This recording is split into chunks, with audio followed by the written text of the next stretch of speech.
Welcome, welcome. Dr. Stephen Hobbs here from the Wealth Movement.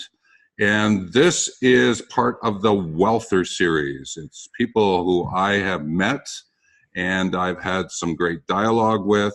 And I thought that we, as in the Wellther that I've invited on, can share some thoughts about ideas about the world, about practice, about life and business.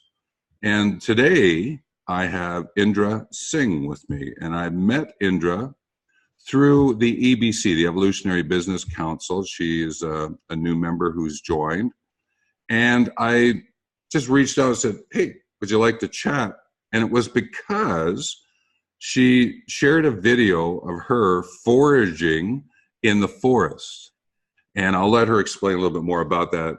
Because one of the things, as you know, in the Wellther series is that I always ask the person to introduce themselves. So they get to share their story rather than me make something up that's formal and it sort of feels like, oh, I'm not sure. But Wellthers are people who are sure. And I would rather hear it in their words, and as I'm sure you would like to hear it in your words. So with that, Indra, do you want to just share a little bit more about who you are so that everyone gets to say, oh, hi, Indra. Thanks, Stephen. That's a wonderful introduction. Thank you. So I'm Indra, and I am the creator of Silent Moon Imaginarium. And you might wonder what that is, but it is an international brand of flower elixirs that I create by moonlight. So flower elixirs are vibrational medicine, which we take as drops on our tongue and just watch the transformation occur within us. So that's actually what I do, as well as I'm a seasoned yoga teacher, and I've been teaching for almost 20 years now, I think it is. I can't quite remember, a long time. And I do a lot of meditation and teach meditation to many people with addiction and people with mental health issues as well. So, but Silent Moon is my growing business, and that's why you saw me foraging. Yes, and we've had a little bit of a talk about that, but can you just give us a little bit more about Silent Moon, please? Yeah, sure, yeah. Tickle out a little more.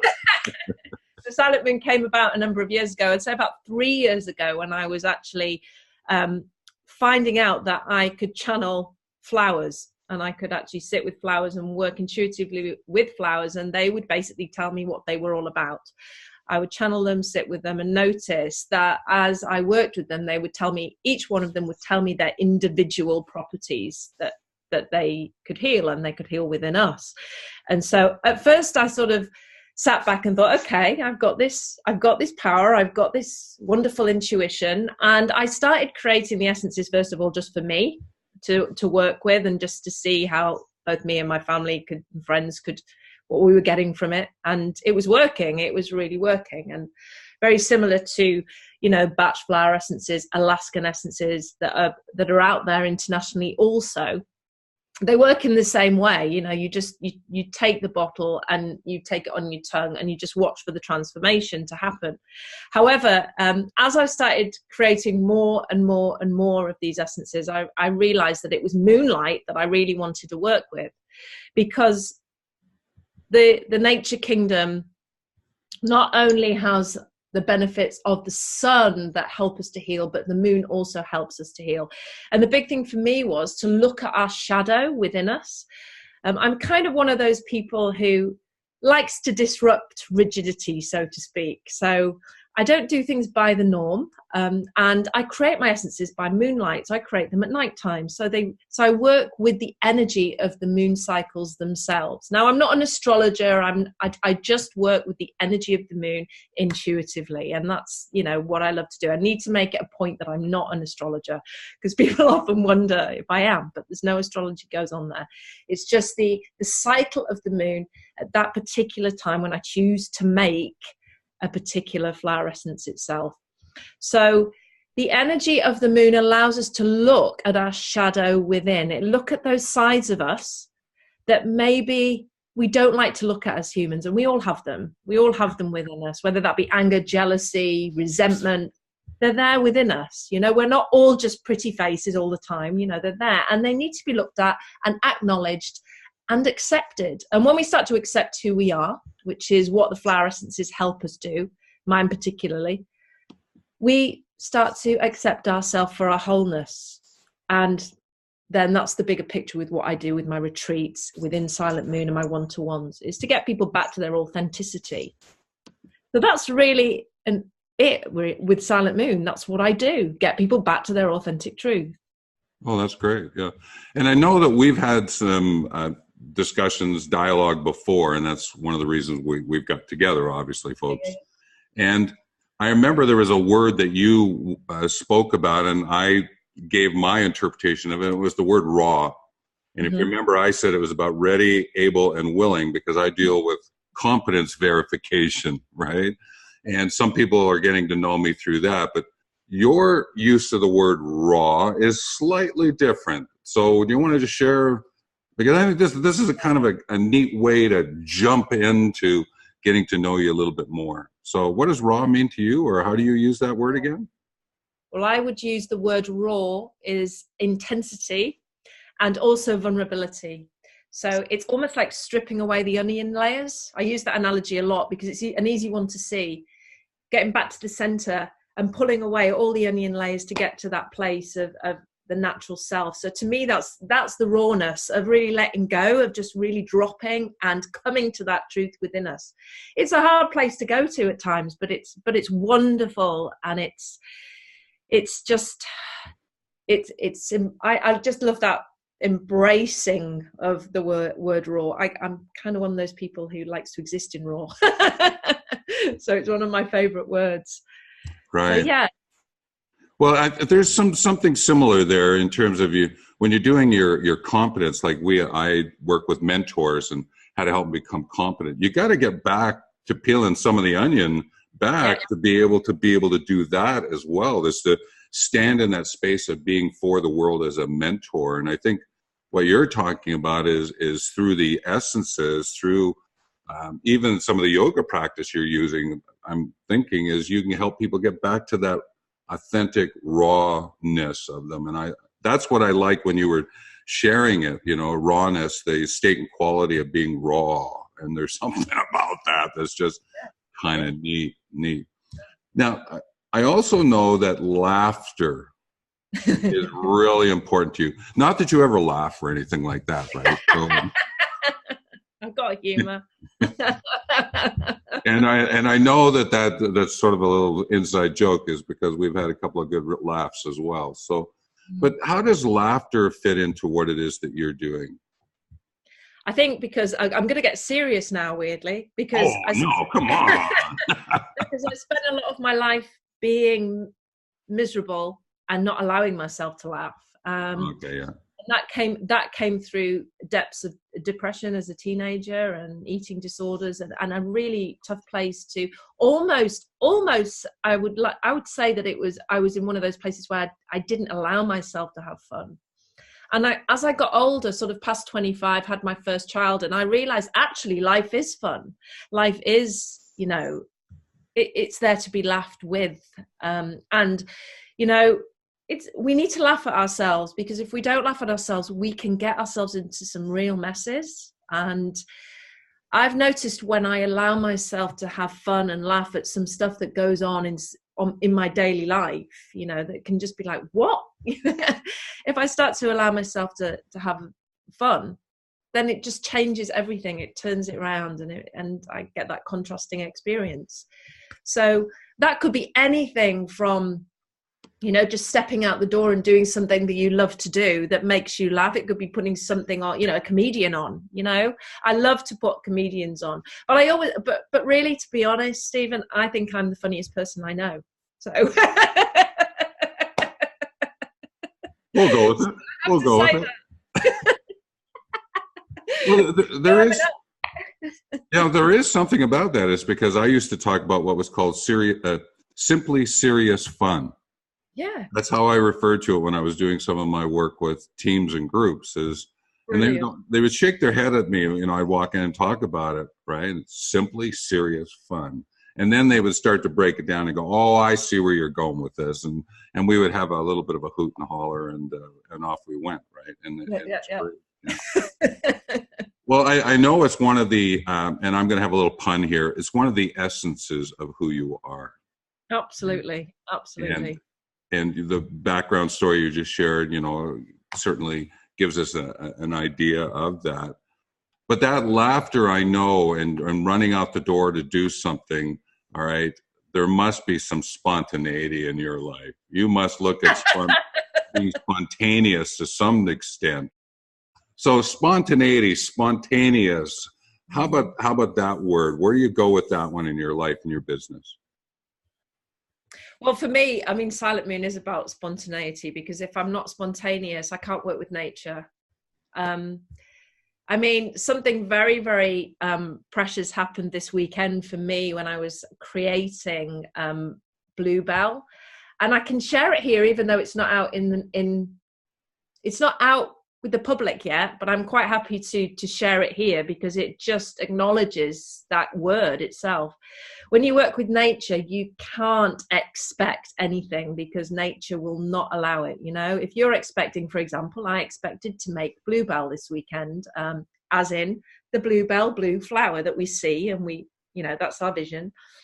And I was creating, and I was putting the flowers in the bowl, and I was how I create in a glass bowl, and I was working with the white bluebell as well. I don't know if you have those in the States and in Canada, but the white bluebell is actually a Spanish kind of bluebell, so I've been told, and it's an albino flower. It's just the same. And as I put the white ones in, the blue ones jumped out of the bowl. They just came out of the bowl. Okay. And people would say, yeah, right. Okay. But that is the truth. Now I could have fought with nature and gone, no, it has to be this color. But that wasn't the case. So white bluebell has been born this weekend. That is my latest flower essence, because I listened to nature and I just got, okay, we're being spontaneous. I didn't expect any of this, but I'm just going with it and just allowing it to happen. And it was an amazing experience. And because of that, it's a really powerful flower essence, because I just allowed what was. We get too caught up in controlling things in our lives, and we've got control of nothing. As you know, we can't control anything. So being spontaneous to me is something that I've actually had to learn more of, because I think as a child, as a young adult, I was quite a control freak. So Okay. So I've taught myself to be much more spontaneous in life. And when I do, then I notice how things just flow naturally. And that's how it should be. Yeah, there's that notion of flow naturally, and what nature can share with us. And when you're out there, there's a whole different story, but also metaphorically, if you bring that story into your life, it's such a wonderful, wonderful way. And as I shared with you, and as I've shared with those listening in on the Wellther Series around the eco-ethical architecture that I have created. And there's more to follow, but hey, this is about yourself and what it is that you're doing. And another element of your life. Now, I don't know this about you as much because we only touched about it in our conversations, but I'm going to just pull this word out because I think it's important. Musical. Yeah. You mentioned something about being musical or weaving it in somehow. I only remember it, and I just thought that, hey, where does musical take us? Okay, well, singing. It's from that perspective. Okay, all right, okay. I love to sing. I love to chant. And most of my yoga experiences and my yoga meditations and the teachings that I do use the voice and use sound and use vibration. And I notice that when I bring those elements into my life, how I feel much more beautiful. I feel much more expansive. And I see that in other people. Everybody who I teach tends to like to be vocal as well. And when we do the chanting and when we do the singing and we just allow our voice to move in any way that feels good within the session, I notice the lightness of people's faces. Everybody lights up. And so, yeah, music is huge to me. I love to listen to music, and I have a very diverse, way of listening to it. I just like any kind of music. I'm open to music. Although I'm not the best at musical instruments because I don't think the patience has been there. Right. Play around on the guitar and stuff, but I think singing is my thing mainly.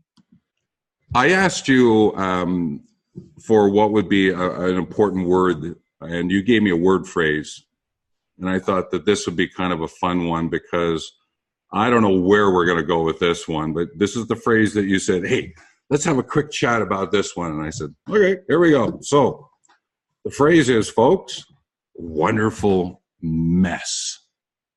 Yeah. Okay. You're going to have to help me on this one because I can go in a lot of different directions. Yeah. Well, basically, Wonderful Mess is something that was created within Silent Moon itself and within my private Facebook groups, because I hold a lot of support groups for the flower essences as well. We do a lot of work as individuals, but we have private support groups too. And they're sort of the offshoot of the bigger group that's on Facebook, then the smaller ones. And Wonderful Mess became a word on Periscope. I don't know if you remember Periscope all those years ago. Yeah. It was, we started using it as the ability to be able to see all our messiness and our and accept its wonderfulness. So again, it works with all those other words like laughter and spontaneousness, and also seeing the shadow side of who we are through the essences. And Wonderful Mess is the laughter word that comes with the shadow, really. So that's the one that you can laugh at and go, oh, look, I'm feeling all this stuff coming up today, and I'm feeling angry and I'm feeling jealous, and it's all my wonderful mess, you know? And that can also come into the laugh. Let's laugh at it. Let's look at it and laugh at it together. So that's where it comes from. It's accepting our messiness and making it wonderful.